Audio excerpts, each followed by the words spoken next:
आणि त्या रेस्टॉरंटच्या बाजूलाच ना एक अशी छोटीशी खोपटी असेल बांबूची, तिथे तू राहणार जगापासून लांब, एकांतात, आजूबाजूला कोणीच नाही, फक्त निसर्ग आणि आपण.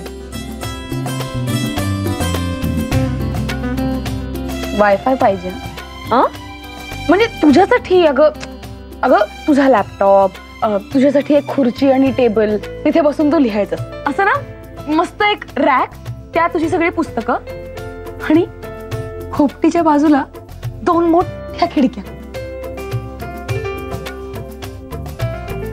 हे ना त्या खिडक्यांमधून दिसणारे डोंगर. नाही, समुद्र. ओके, एका बाजूला डोंगर आणि एका बाजूला समुद्र. ओके.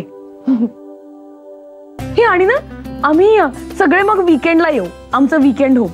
ए हो, आणि मग तुम्ही आलात ना की आपण मस्त समुद्रावर जाऊ. हो, तिकडेच मस्त भिजू, कैवल्य मस्त गाणी वाजवेल आणि दिवसभर पाण्यात डुंबायचं. हे पण अशी मला त्रास होईल ना दिवसभर पाण्यात. ओके. ए पण सुजय मामा आहे ना काळजी घ्यायला, सगळ्या लहान मुलांची काळजी तोच घेणार. आणि मग सुजय बरोबर राहून राहून आपली पोरं पण बिघडतील. म्हणजे ते आपल्यालाच म्हणतील, आई बाबांनो फार उंडारू नका हा.